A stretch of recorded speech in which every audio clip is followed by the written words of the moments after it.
ಶ್ರೀ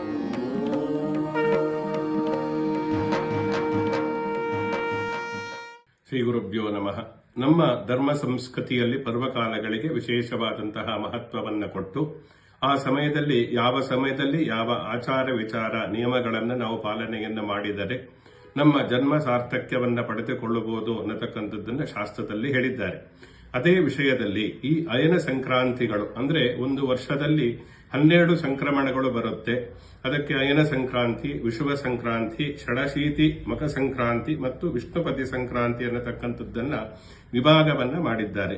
ಅದರಲ್ಲಿ ಅಯನ ಸಂಕ್ರಾಂತಿಯಾಗಿರತಕ್ಕಂತಹ ಕರ್ಕಾಟಕ ಸಂಕ್ರಮಣ ಮತ್ತು ಮಕರ ಸಂಕ್ರಮಣಕ್ಕೆ ವಿಶೇಷವಾದಂತಹ ಒಂದು ಪರ್ವಕಾಲ ಅಂತ ಹೇಳಿ ಪರಿಗಣಿಸಿ ಆ ಮೂಲಕ ಅದರಲ್ಲೂ ಮಕರ ಸಂಕ್ರಮಣ ಏನಿದೆ, ಉತ್ತರಾಯಣ ಪುಣ್ಯಕಾಲ ಏನಿದೆ, ಇದಕ್ಕೆ ವಿಶೇಷವಾದಂತಹ ಪವಿತ್ರತೆಯನ್ನ ನಮ್ಮ ಧರ್ಮಶಾಸ್ತ್ರಗಳಲ್ಲಿ ಕೊಟ್ಟಿದ್ದಾರೆ. ಯಾಕೆ ಕೊಟ್ಟಿದ್ದಾರೆ ಅಂದ್ರೆ ಆ ಸಮಯದಲ್ಲಿ ನಾವು ಮಾಡತಕ್ಕಂತಹ ಸ್ನಾನ, ದಾನ, ಧ್ಯಾನ, ಜಪ, ಪೂಜೆ, ಪಾರಾಯಣ, ತರ್ಪಣ, ಪಿತೃಪೂಜೆ ಇದಕ್ಕೆಲ್ಲ ವಿಶೇಷವಾದಂತಹ ಫಲ ಪ್ರಾಪ್ತಿಯಾಗುವುದರಿಂದ ಆ ಸಮಯವನ್ನ, ಆ ಪರ್ವಕಾಲವನ್ನು ನಾವು ಸದುಪಯೋಗಪಡಿಸಿಕೊಳ್ಳತಕ್ಕಂಥದ್ದು ತುಂಬಾ ಮುಖ್ಯ ಅನ್ನತಕ್ಕಂಥದ್ದು ಋಷಿಗಳು ಹೇಳಿರತಕ್ಕಂಥದ್ದು.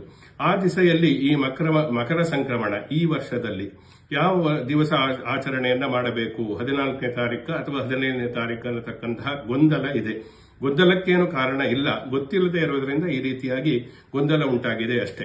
ಶಾಸ್ತ್ರದಲ್ಲಿ ಏನನ್ನ ಹೇಳುತ್ತೆ, ಮಕರ ಸಂಕ್ರಮಣ ಅಯನ ಸಂಕ್ರಾಂತಿ ಆಗಿರುವುದರಿಂದ ಕರ್ಕಾಟಕ ಸಂಕ್ರಮಣದ ಪೂರ್ವ ಭಾಗ ಮತ್ತು ಮಕರ ಸಂಕ್ರಮಣದ ಪರಭಾಗದಲ್ಲಿ ಆಚರಣೆಯನ್ನು ಮಾಡತಕ್ಕಂಥದ್ದು ತುಂಬಾ ಶಾಸ್ತ್ರಬದ್ಧ ಅಂತ. ಅಂದ್ರೆ ಸಂಕ್ರಮಣ ಏನಾದರೂ ರಾತ್ರಿ ಕಾಲದಲ್ಲಿ ಸೂರ್ಯಾಸ್ತದ ನಂತರದಲ್ಲಿ 3 ಗಳಿಗೆಯ ನಂತರದಲ್ಲಿ ಅಂದ್ರೆ ಪೂರ್ವ ಭಾಗದಲ್ಲಿ ಸಂಕ್ರಮಣ ಸಂಭವಿಸಿದರೆ ನಂತರದ ದಿನದಲ್ಲಿ ಅದನ್ನ ಆಚರಣೆಯನ್ನ ಮಾಡಬೇಕು. ಅಂದ್ರೆ ರಾತ್ರಿ ಮಾಡಲಿಕ್ಕೆ ಆಗದೇ ಇರುವುದರಿಂದ ಪುಣ್ಯಕಾಲ ಆ ಸಮಯದಲ್ಲಿ ಇದ್ದರೂ ತರ್ಪಣಾದಿಗಳನ್ನೆಲ್ಲ ಅದರ ಆಚರಣೆಯನ್ನು ಮಾಡತಕ್ಕಂಥವ್ರು ನಂತರದ ದಿನದಲ್ಲಿ ಮಾಡತಕ್ಕಂಥದ್ದು ತುಂಬಾ ಶಾಸ್ತ್ರಬದ್ಧ ಅನ್ನತಕ್ಕಂಥ. ದಕ್ಷಿಣಾಯನೆ ವಿಂಶತಿ ಪೂರ್ವಂ ಉತ್ತರಾಯಣೆ ವಿಂಶತಿ ಪರಂ ಅನ್ನತಕ್ಕಂಥ ದಕ್ಷಿಣಾಯನ ಪುಣ್ಯಕಾಲ ಅಂದ್ರೆ ಕರ್ಕಾಟಕ ಸಂಕ್ರಮಣದಲ್ಲಿ ಹಿಂದಿನ 30 ಗಳಿಗೆ ಅಂದ್ರೆ ಉತ್ತರಾಯಣ ವಿಂಶತಿ ಪರಂ ಅಂದ್ರೆ 40 ಅಥವಾ 20 ಗಳಿಗೆಯನ್ನ ನಂತರದಲ್ಲಿ ಆಚರಣೆ ಮಾಡುವುದಕ್ಕೆ ಅವಕಾಶ ಇದೆ ಅನ್ನತಕ್ಕಂಥದ್ದು. ಅಂದ್ರೆ ಈ 14ನೇ ತಾರೀಕು ಬುಧವಾರ ರಾತ್ರಿ 8:52 ಧನು ರಾಶಿಯಿಂದ ಸೂರ್ಯ ಮಕರ ರಾಶಿಗೆ ಪ್ರವೇಶವನ್ನ ಮಾಡ್ತಾನೆ. ಅಂದ್ರೆ ರವೇ ಸಂಕ್ರಮಣಂ ರಾಶು ಸಂಕ್ರಾಂತಿ ರೀತಿ ಕಥ್ಯತೆ ಅಂತ ಹೇಳಿದ್ದಾರೆ. ರವಿ ಒಂದು ರಾಶಿಯಿಂದ ಇನ್ನೊಂದು ರಾಶಿಗೆ ಪ್ರವೇಶವನ್ನು ಮಾಡತಕ್ಕಂತಹ ಪುಣ್ಯಕಾಲಕ್ಕೆ ನಾವು ಸಂಕ್ರಮಣ ಅಂದರೆ ಅವನ ಚಲನೆ ಅನ್ನತಕ್ಕಂಥದ್ದು. ಅದರಿಂದ ಅದನ್ನ ಸಂಕ್ರಾಂತಿ ರೀತಿ ಕಥ್ಯತೆ, ಸಂಕ್ರಾಂತಿ ಹೇಳಿ ಕರಿತೀವಿ ಅನ್ನತಕ್ಕಂಥದ್ದು. ಅದರಿಂದ ಅವನು ಬುಧವಾರದ ದಿವಸ ರಾತ್ರಿ 8:52 ಸರಿಯಾಗಿ ಧನು ರಾಶಿಯಿಂದ ಮಕರ ರಾಶಿಗೆ ಸೂರ್ಯ ಪ್ರವೇಶವನ್ನ ಮಾಡ್ತಾನೆ. ಆ ಸೂರ್ಯನಾರಾಯಣನ ಆ ಸಮಯ ಏನಿದೆ ಅದು ಪುಣ್ಯಕಾಲ ಅಂತ ಹೇಳಿ ಕರೆಸಿಕೊಳ್ಳುತ್ತೆ. ರಾತ್ರಿ ಸಮಯದಲ್ಲಿ ಉಪವಾಸ ಮತ್ತು ತರ್ಪಣಾದಿಗಳು ನಿಷಿದ್ಧ ಇರುವುದರಿಂದ ಮಾರನೆಯ ದಿವಸ ನಾವು ಅದನ್ನ ಆಚರಣೆಯನ್ನ ಮಾಡಬೇಕು. ಅಂದ್ರೆ 15ನೇ ತಾರೀಕು ಸಂಕ್ರಾಂತಿಯ ಎಲ್ಲ ಹಬ್ಬದ ಆಚರಣೆ ಜೊತೆಯಲ್ಲಿ ಪಿತೃಪೂಜೆ, ತರ್ಪಣಾದಿಗಳನ್ನು ಮಾಡತಕ್ಕಂಥದ್ದು ಉತ್ತರಾಯಣ ಪುಣ್ಯಕಾಲದಲ್ಲಿ ಇವೆಲ್ಲವನ್ನ ನಾವು 15ನೇ ತಾರೀಕು ಮಾಡತಕ್ಕಂಥದ್ದು ಇಲ್ಲಿ ಶಾಸ್ತ್ರಬದ್ಧ ಅಂತ ಹೇಳಿ ಹೇಳಬೇಕಾಗುತ್ತೆ. ಯಾ ಸನ್ನಿಹಿತಾಢ್ಯ ತಾಸ್ತಾ ಪುಣ್ಯತಮಾ ಸ್ಮೃತಾಹ ಅಂತ ಹೇಳಿ ಹೇಳಿದ್ದಾರೆ.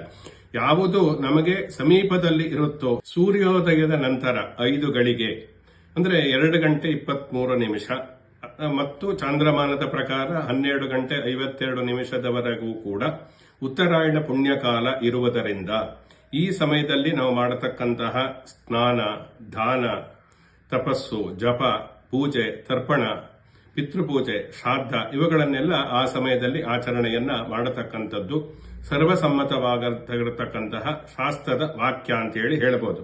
ಎಲ್ಲಾ ಶಾಸ್ತ್ರಗಳನ್ನ ನಾವು ಅವಲೋಕನವನ್ನ ಮಾಡಿದಾಗ ಉತ್ತರಾಯಣದಲ್ಲೇ ಮಾಡತಕ್ಕಂಥದ್ದು. ಯಾಕೆಂದ್ರೆ ಈ ಕರ್ಕಾಟಕ ಸಂಕ್ರಮಣ ಬಂದಾಗಲೂ ಕೂಡ ಹಿಂದಿನ 30 ಗಳಿಗೆಯನ್ನು ಹೇಳಿದ್ದಾರೆ. ಅಂದ್ರೆ ಆ ಸಮಯದಲ್ಲಿ ಉತ್ತರಾಯಣ ಇರುತ್ತೆ. ಮಕರ ಸಂಕ್ರಮಣದಲ್ಲಿಯೂ ಕೂಡ ಮಕರ ರಾಶಿಗೆ ಸೂರ್ಯ ಪ್ರವೇಶ ಮಾಡಿದ ನಂತರದಲ್ಲಿ ಉತ್ತರಾಯಣ ಬರುವುದರಿಂದ ಆ ಸಮಯದಲ್ಲಿ ನಾವು ಮಾಡತಕ್ಕಂತಹ ತೀರ್ಥ ಸ್ನಾನಕ್ಕೆ, ದಾನಕ್ಕೆ, ಜಪಗಳಿಗೆ, ಪೂಜೆಯನ್ನ ಮಾಡುವುದಕ್ಕೆ, ಪಿತೃಗಳಿಗೆ ತರ್ಪಣವನ್ನ ಸಮರ್ಪಣೆ ಮಾಡುವುದಕ್ಕೆ ವಿಶೇಷವಾದಂತಹ ಪರ್ವಕಾಲ ಆಗಿರುವುದರಿಂದ ಈ ಸಲದಲ್ಲಿ ಅಂದರೆ ಗುರುವಾರದ ದಿವಸ 15ನೇ ತಾರೀಕು ಸಂಕ್ರಾಂತಿ ಹಬ್ಬದ ಆಚರಣೆ ಮತ್ತು ಅದಕ್ಕೆ ಸಂಬಂಧಪಟ್ಟಂತಹ ಎಲ್ಲಾ ಶಾಸ್ತ್ರೀಯವಾದಂತಹ ಆಚರಣೆಗಳನ್ನ ಮಾಡತಕ್ಕಂಥದ್ದು ಶಾಸ್ತ್ರಬದ್ಧ ಅನ್ನತಕ್ಕಂಥದ್ದು ನಾವು ತಿಳಿದುಕೊಂಡು ಆ ಮೂಲಕ ಸಂಕ್ರಮಣದ ಆಚರಣೆಯನ್ನ 15ನೇ ತಾರೀಕಿಗೆ ನಾವು ಮಾಡಬೇಕಾಗುತ್ತೆ.